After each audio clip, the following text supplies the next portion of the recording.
ဗုဒ္ဓဘာသာဆိုတာဘာပါလဲရှင်ဗျာဘယ်မူတွေကိုအခြေခံပါသလဲဗျာဗုဒ္ဓဘာသာရဲ့အန်တိတ်မှရည်မှန်းချက်ကရောဘာပါလဲဗျာဗုဒ္ဓဘာသာဆိုတာမြတ်စွာဘုရားရဲ့အဆုံးအမဘဝမှာဘယ်လိုနေရမယ်ဘယ်လိုထိုင်ရမယ်ဘာတွေလုပ်သင့်တယ်ဆိုတဲ့ way of life ကောင်းကျိုးချမ်းသာရစေနိုင်တဲ့လူတွေအကျိုးစီးပွားဖြစ်ထွန်းစေနိုင်တဲ့အကြောင်းတရားတွေကိုလှုပ်ဆောင်ပြီးလူတွေဆင်းရဲဒုက္ခရောက်ရှိစေနိုင်တဲ့အဆိုးတရားတွေကရှောင်ရှားဖို့သွန်သင်ဆုံးမတဲ့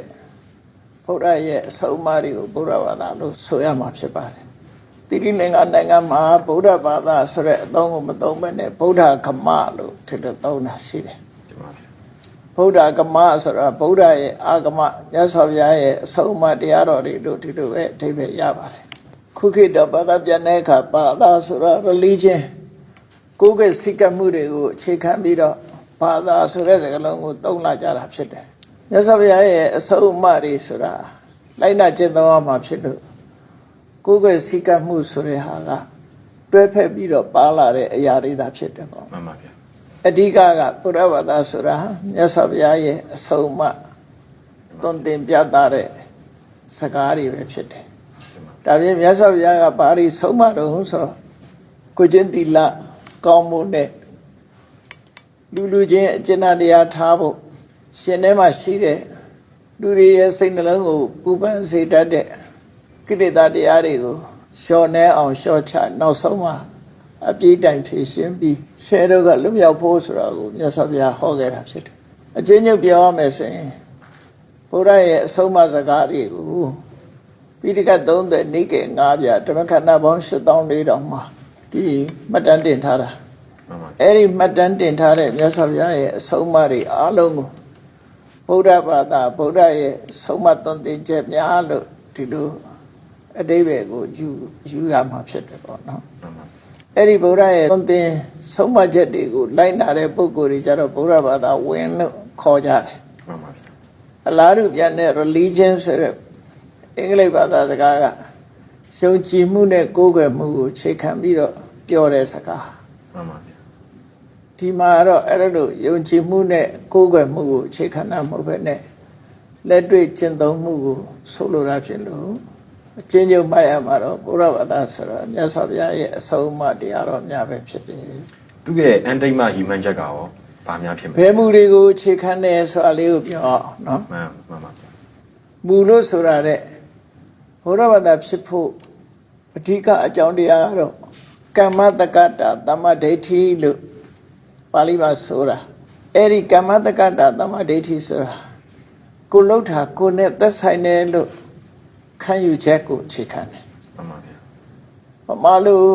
အများနာလဲတာနဲ့ပြောရမယ်ဆိုရင်ကံကံရဲ့အကျိုးကိုလက်ခံတယ်မှန်ပါဗျာကံတရားကိုလက်ခံတယ်ကံတရားရဲ့အကျိုးကိုလက်ခံတယ်မှန်ပါဗျာအဲ့ဒီကံကံရဲ့အကျိုးကိုလက်မခံရင်ဘုရားဘာသာမဖြစ်နိုင်ဘူးမှန်ပါဗျာမြတ်စွာဘုရားလည်းကမ္မဝါဒီကရိယာဝါဒီဒီကုသိုလ်အကုသိုလ်ဆိုတာလုံးလို့ရတယ်ကုသိုလ်အကုသိုလ်ဆိုတာရှိတယ်လို့လက်ခံတဲ့ဝါဒဖြစ်တယ်မှန်ပါဗျာအဲ့ဒီကမ္မတက္ကတာသမ္မာဒိဋ္ဌိလို့ဆိုတဲ့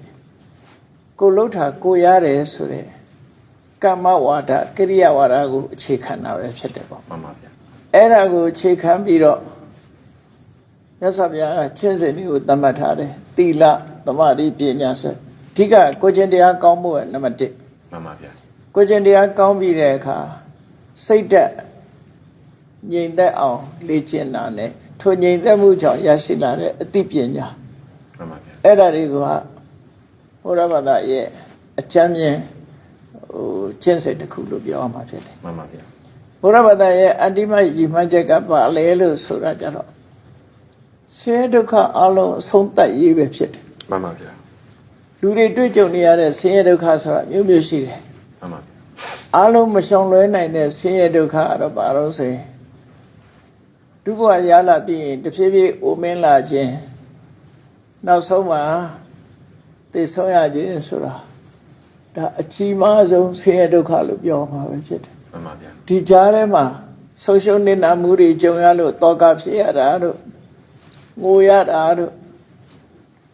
ခန္ဓာကိုယ်မှာနာကျင်ကြိုက်ခဲတဲ့ဒုက္ခတွေကာယကဒုက္ခတွေခံစားရတာတို့စိတ်မချမ်းသာဖြစ်တဲ့ဆင်းရဲဒုက္ခတွေခံစားရတာတို့စိတ်ပင်ပန်းမှုတွေခံစားရတာတို့ဆိုရယ်ရင်ထဲကအပူတွေအဲ့ဒီဒုက္ခတွေလုံးဝအဆုံးသတ်ဖို့ဆိုတာဘုရားဗလာရဲ့အတ္တိမဤမှန်ချက်ပဲဖြစ်တယ် တင်ပါဗျာ နောက်တစ်ခုကအတိတ်ကိုပုံချသောဝါဒဟုတ်ပါသလားဆိုတာလေနော် တင်ပါဗျာ အတိတ်ကိုပုံချတဲ့ဝါဒလုံးဝမဟုတ်ဘူး တင်ပါဗျာ မြတ်စွာဘုရားကအတိတ်အကြောင်းတရားကိုလည်းလက်ခံတယ်ပစ္စုပန်အကြောင်းတရားကိုလည်းလက်ခံတယ် တင်ပါဗျာ အတိတ်ကြီးတတ်တတ်ပုံချတဲ့ဝါဒကိုပုပ္ပိကတဟေတုဝါဒလို့ခေါ်တယ်အဲ့ဒီဝါဒက